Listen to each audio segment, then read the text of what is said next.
Di lemur talis harita loba jalma anu keur tararung. Pokona mah matak-tar ketir we pikeun jalma anu naon anu ningalikeun mah. Loba jalma anu geus mandi getih geus ngagaloler dina waktu harita.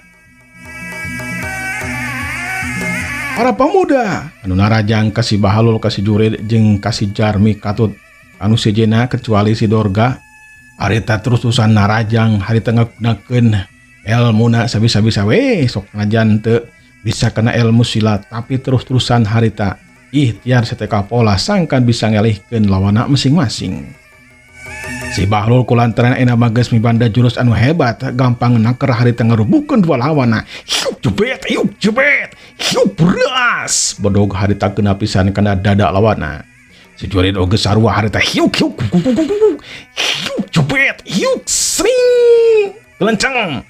Harita lengan katuhu pemuda teh anu hiji harita lengan katuna sapat. Saterus nama harita hiup jebet. Pemuda anu hiji dia harita langsung dihantam. Saterus nama harita langsung beras di ojos ku bedogna.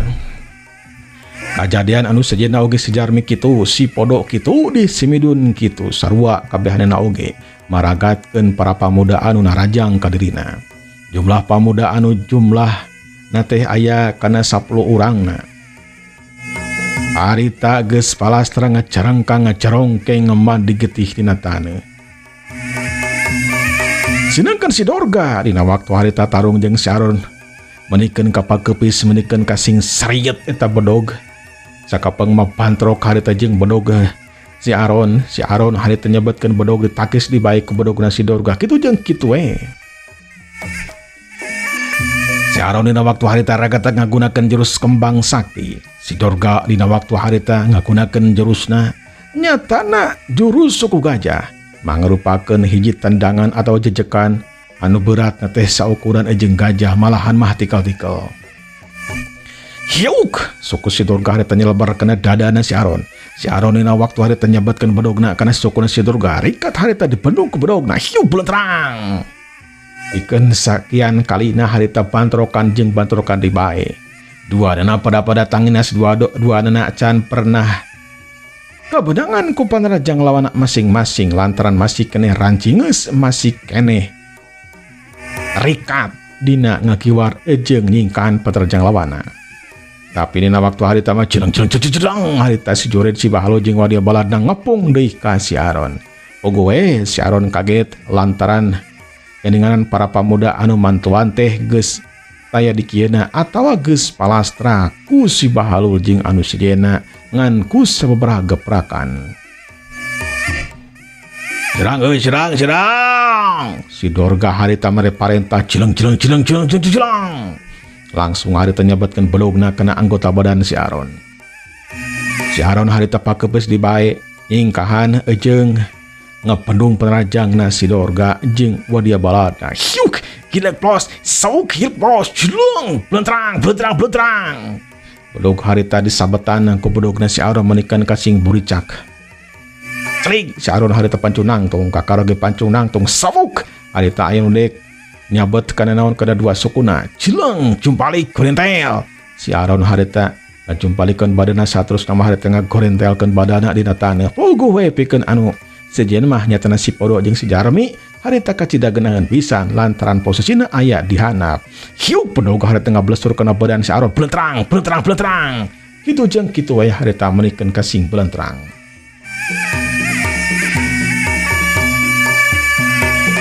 Bakila Mas Aron tanagana baki ngurangan lantaran terus-terusan harita dirangsag ku genep urang teh pikiraneun.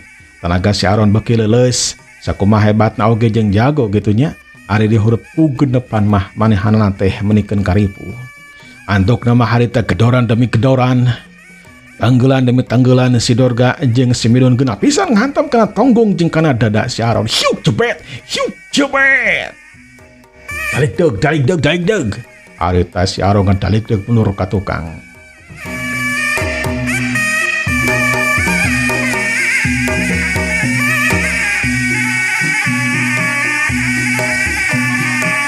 Yuk samuk bedog harita ngablesur kana sirahna si Aron. Si Aron dina waktu harita ngapenung ku bedogna di pelentrang. Ari bodog mah ku si Aron oge henteu diantepkeun. Ari kakara tenggelan mah kadang-kadang sok diantepkeun saperti halna tenggelan si Dorga jeung si Midun biar tidak kagok lamun teh mah ditakis ku bodogna geus pasti moal kaburu. Lantaran daya kecepatan si Dorga jeung si Midun teh kawilang cepet oge ayeuna mah geus beda lantaran geus mibanda jurus anu anyar ti guruna.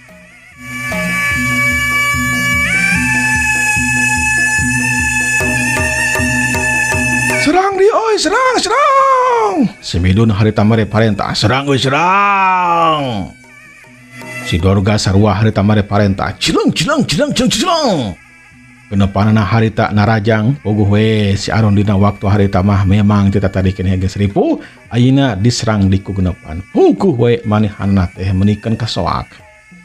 Jurus-jurus nyatana jurus kembang sakti, curilat sayang, tenggelan beraja, jeung tamang kilat teh tetep ari ku genepan mah teu mampu pikeun ngalumpuhkeun lawana.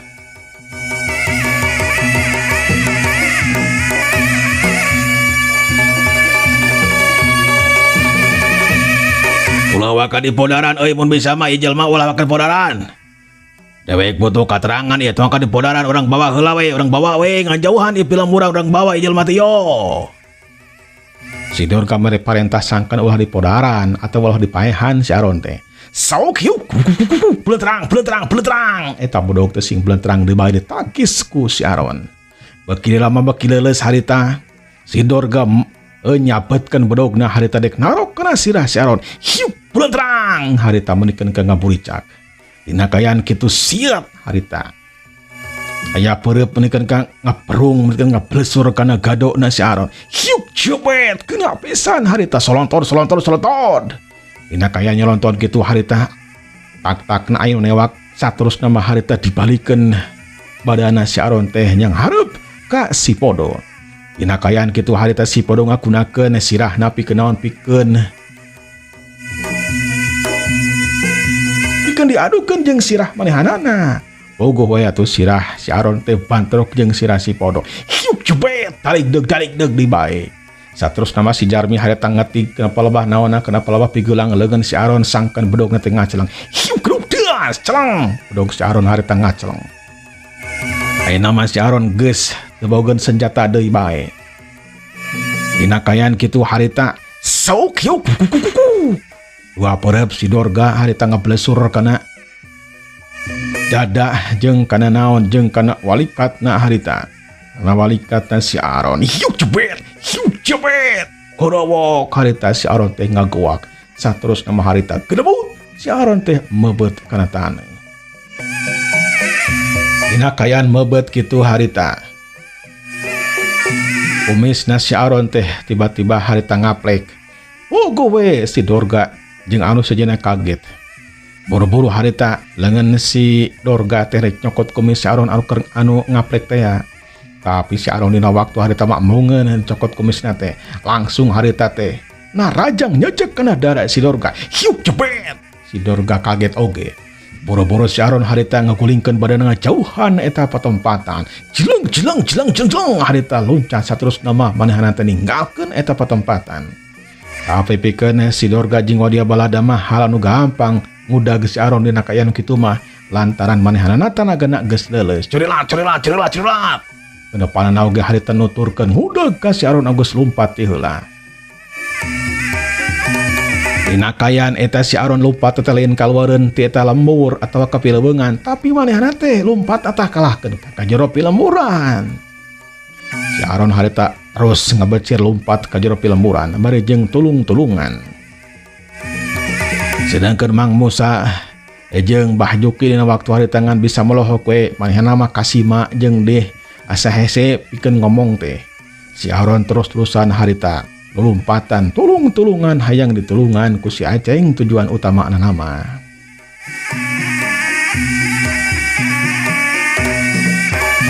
Dina kayaan eta memang si Aceng teh geus hudang malahan manehna oge geus singkil arek mantuan jalma-jalma anu keur kasusahan atawa anu keur nulungan anu keur kahuruan teh. Tapi si Unang, si Sarsi jeung si Pidin harita geus aya di buruan imahna si Aceng ngabejaan yen cenah aya anu tarung nyatana si Aron dihurup ku genepan Pogo we si Aceng dina waktu harita menikeun kakaget. Buru-buru harita cileng luncat cerelat si Aceng harita ninggalkeun buruan imahna ngajugjug harita kanu keur tarung.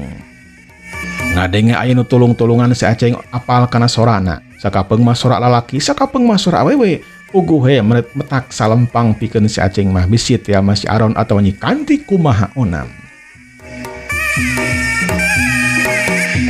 Cilang. Kecepatan gerakan si Bahlul jeung Odia Baladna memang gancang. Dalila oge harita geus ngepung ka si Aron, reg si Aron harita. Lompat teh dieureunkeun lantaran dihareupeunna geus aya si Bahlul jeung si Jured. Dikencak katuhuna oge geus aya si Jarmi jeung si Podo, di tukangeuna geus aya si Dorga jeung si Midun. Di eta tempatan teh memang di tengah-tengah pilemuran pisan. Dikencak katuhu oge harita aya lembur. Nga di tengah-tengah eta teh lumayan. Pikeun tarung mah rada lumayan lega.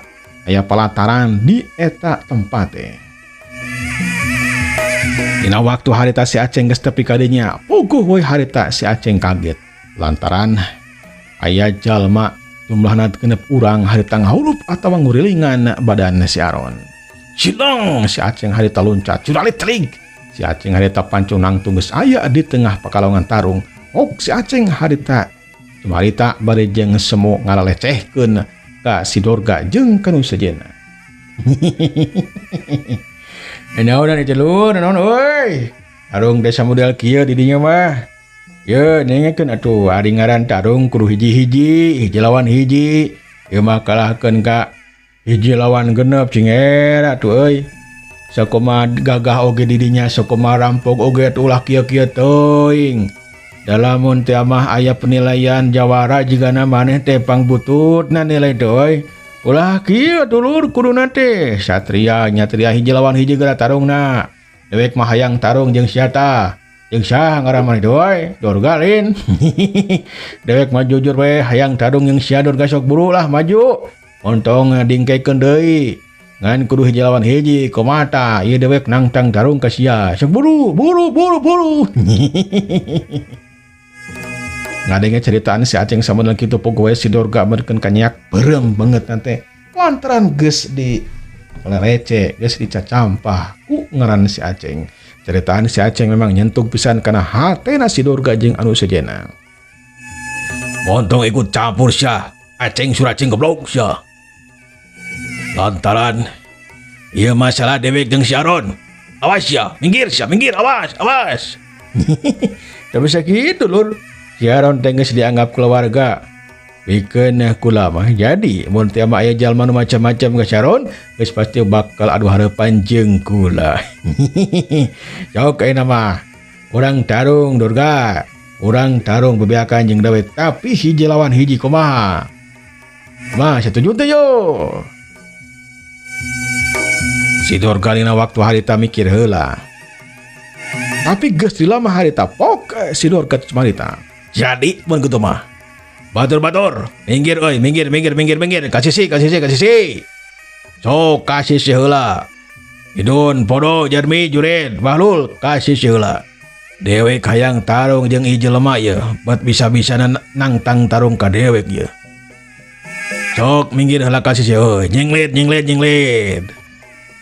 Si Midun, si Podo jeung anu sejenna nurut harita kana parentahna si Dorga nyenglet harita kasih si.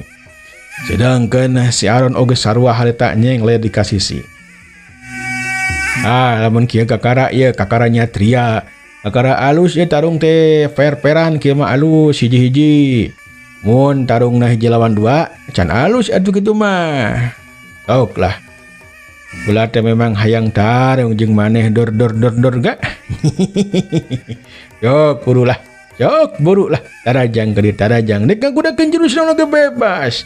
Dek jurus ucing lompat atau kepret ucing, kepret meong, kepretan ke hayu. Setan. Tada ieu penerajang dewek ieu Aceng suraceng. Yaw. Surilat. Si Dorga harita narajang ngagunakeun jurus kepret ucing we. Manehanana hayang nyobaan ngagunakeun jurus anu pang entengna anu pang gampangna. Nyata ngagunakeun jurus kepret ucing. Tapi sok sanajan ngagunakeun jurus anu pang dasarna pikeun si Dorga. Dalamun kena teh mah kana badan si Aceng geus tangtu bakal getihan ciga anu dikacak ku ucing. Si Aceng dina waktu harita ngagunakeun jurus kembang sakti warisan ti si Aron, tapi jurus ieu teh ayeuna mah beda lantaran kacepatan gerakna ningkat jeung daya gedorna oge ningkat. Hyuk hyuk gilek pos. Bangun babarian pisan si Aceng eta ngakiwar lantaran ngagunakeun jurus kembang sakti, badanna teh leuleus seperti halna wanoja. Hyuk, perep si Durga nyelebar harita kana gado si Aceng. Setik deui eta perep tidak dibuka lamun teh mah bakal kena kana gadona si Aceng. Pikeun ngepret gadona. Tapi si Aceng dina waktu harita ngan saukur ngagilak-gilak badana pabarieun pisan jigana teh. Gilek plos, dua kali serangan harita teu kena. Suruk, suku kato si Durga harita nyelebar kena dada si Aceng. Si Aceng dina waktu harita ngagiwar di bae. Keblos harita teu kena. Naon di dinya mana rajang teh geuningan teu kena wae. Bisa teh ieu kena jurus ieu kade ieu. Ngomong we cenah jawara nu sakti. Tapi da geuning kabuktian mah teu bisa naon lur. Anjing setan sia. Benar-benar macam-macam sia. Iya, cilung harita si Durga kana rajang di bae. Ayeuna mah si Durga ngamaksud harek ngahantem kana sirah si Aceng ku dampalengan kenca katuhuna harita disakalikeun dihijikeun hayang langsung digeprek maksudna mah kitu. Tapi si Aceng dina waktu harita ngapedung ku sapasang leungeunna ngagunakeun dengan kenca jeung katuhuna. Ngajadikeun si Durga kaget lantaran kecepatan manehanan teh. Mun teh mah dihitung-hitung mah geus aya kana saparapat ilmuna nu digunakeun. Tapi tetelah si Aceng mampu harita ngapendung kana leungeun katuh jeung leungeun kencana si Durga. Hiu kedukdas. Dina kayan gitu si Aceng bisa ngasupkeun tenggelan harita kana dada na si Durga anu keur kosong teu kajaga. Hiup copet. Tarik deug. Si Durga harita ngagoak terus sama ngacarik jeung menurut katukang aya kana opat lengkaana. Si Midun si Podo jeung anu sejenna oge kaget dina waktu harita tetela geuningan si Aceng teh ayeuna mah bisa kana ilmu silat. Si Durga ge kaget atuh. Si Aceng mimitin mah teu bisaeun kana ilmu silat eleh atuh kumahin lagi tapi dina waktu ayeuna mah teh geus bisaeun kana ilmu silat. Si Aron oge harita kaget lantaran jurus anu digunakeun ku si Aceng teh beuki hebat teh tanagana beda jeung jurus anu kumanehanna diperagakeun. Jurus kembang sakti milik si Aron mah encan kitu acan hebat sa model anu geus digunakeun ku si Aceng Suraceng.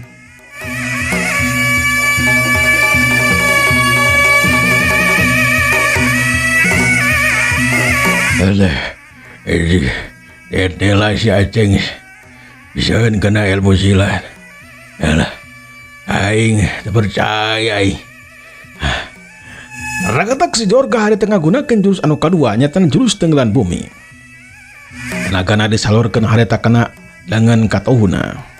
Tada, tenggelan dewek Aceng tada ieu. Tada ieu tada. Ya. Cileung corilat. Si Durga harita ngacolat nanggalkeun perep katuhuna harita nu dialat teh dadana we dadana belah kencana si Aceng. Da lamun keuna teh mah geus pasti we si Aceng teh bakal jengker. Si Aceng dina waktu harita ngagunakeun jurus anu kadua nyatana jurus corilat sayang. Jadi mah harita ngolepat ngacolat saterusna mah harita ngadukeun perep katuhuna jeung perep katuh si Durga. Walau karena harita aya nu ngagoak lantaran bantrokan dua kekuatan teh atuh ngajadikeun harita si Durga ngagoak saterusna mah harita mundur ka tukang. Hiup cerdas cepet. Jengkang harita si Durga ngajengkang calik deug. Si Durga ngadalig deug mundur ka tukang sabadana bantro kekuatan jeung si Aceng. Nakakak deui bae si Aceng mah seserian harita. Aduh, geuninganan ngagoak jeung ngagoak deui bae lur. Eta jurus teh jurus naon cenah jurus tenggelan bumi lain eta teh lur. Masih kena kuat kene lah di tampanan ku jurus corilat sayangku hanya kepadamu. Si Midun, si Podo, si Jarmi, si Jured jeung si Bahalur dina waktu harita kaget di bae. Tetela si Aceng mampuhun kene ngapendung penerajangna si Durga ngagunakeun jurus tenggelan bumi. Si Midun malahan mah harita arana melang oge jeung salempang bilih teh mah atawa sok inggis teh mah si Durga teh jajaten ku si Aceng budak anu kamari sore anu kakara bisa kana ilmu silat. Alah, aing teu nyangka sia bisa kena silat. Ira si Aceng bisa kena ilmu silat ah. Alah. Alah dada apa. Si Durga harita buru-buru manehanana nyalurkeun tenaga lapis kana dadana. Sidang harita si Midun asup ka pakalang tarung. Sia mundur heula Durga euy, ieu bagian dewek. Mundur istirahat heula euy. Si Durga sok najan embung oge harita manehanan teh maksakeun diri mundur saterus nembang ngarendeng jeung si Jarmi. Ragatak si Midun harita ngagunakeun jurus anu kakara diajarkeun ku guruna nyatana jurus tangan iblis geni, mangrupakeun jurus anu hebat anu bisa ngancurkeun batu, ngancurkeun tatangkalan jeung naon we anu kahantem kabeunangan ku jurus tangan iblis geni. Tada Aceng yo jurus tangan iblis geni. Mun teh mah ieu jurus keuna kana badan sia geus tang teu sia bakal genghek, bakal kocor, bakal ngebledag hancur. Jeung saha ieu teh? Tong sok nyanyahoana lur. Cumarita teh janji wae anu ngusikeun malikeun madangan pangeran atuh lain maneh. Edek diadu jeung bujur uing oge ari can waktuna ngabledag mah paling oge hitu teh nu disada. Setan sia. Tanda ieu penerajang dewek yo jurus tangan iblis geni. Hiya!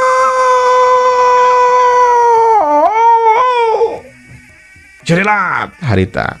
Si Midun harita luncat saterus namah nanggelkeun peureup katuhna anu diala teh sirahna si Aceng ngagunakeun jurus tangan iblis geni. Dina waktu harita si Aceng ngagunakeun jurus tenggelan beraja. Si Aceng hayang nguji we eta ilmu tenggelan beraja teh saperti tadi dibae diadukeun peureup katuhna jeung peureup katuhna si Midun. Bantrokan dua kekuatan hari tengah jadikeun di eta patempatan ngarieg lantaran dahsatna jeung hebatna jurus jeung tenaga lapis anu digunakeun. Hiu kerup dah culuger harita aya sora di jomantara menikeun ka ngajelger. Rieg alam semesta teh atawa bumi dina waktu harita anu ditencak ku balarea teh harita ngarieg ingeung. Sedangkan peureup katuhuna si Midun jeung si Aceng masih kene paantel. Duanana harita ngerahkeun tenaga lapisna sangkan bisa ngadorongkeun lawana masing-masing. Ning ieu teu ngabledag hancur Nur. Biasa bae karasa ku Aceng mah. Jurus tenggelan iblis gini teh da. Biasa bae haneut karasa ku Aceng mah haneut teu naon haneut. Si Midun dina waktu harita asa teu percaya kana panenjona, asa teu percaya kejadian eta. Lantaran si Aceng bet bisa ngapendung kana penajangna. Dua cirim harita ngageblikeun dua sukuna, si Midun sarua ngenjraga bumi atau ngageblikeun suku katuhna. Si Aceng oge sarua harita. Balukarna harita, geblik war cengkang gorowok harita. Si Midun ngagua kelantaran aya tenaga lapis anu nabrak kana dadana.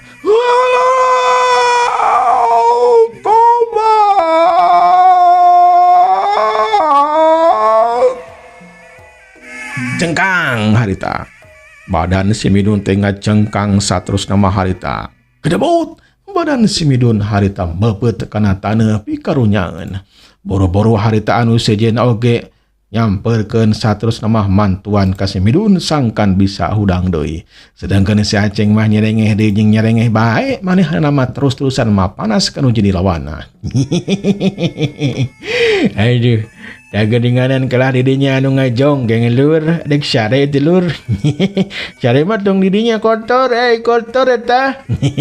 Tuh di jero kamar atuh syare mah jero kamar. Si Midun harita ngunial hudang ku si Bahlul jeung si Juredah cina hudang. Si Durga dina waktu harita menikeun ka Burial buncalik banget na menikeun ka beureum. Komo si Midun mah atuh teh tadi keneh oge geus beureum banget teh lantaran era ku wadia baladna atawa ku babaturanana manehanana ele jajaten ku si Aceng budak kamari sore anu kakara bisa kana ilmu silat. Si Aron dina waktu harita ngarasa bungah tetelegeun ngan si Aceng teh lain ngan saukur hayang dina ngawasa ilmu silat tapi manehanana ge memang hayang jadi jabaran pinunjul. Kabuktian dina waktu harita bisa ngalehkeun si Durga jeung si Midun anu ilmu kasaktian teh lain bantrak-bantrakeun. Allah Baktos naparatos sayap kaum dangu insyaallah dinten anjing urang teraskeun tarungna si Aceng jeung anu sanesna. Assalamualaikum warahmatullahi wabarakatuh.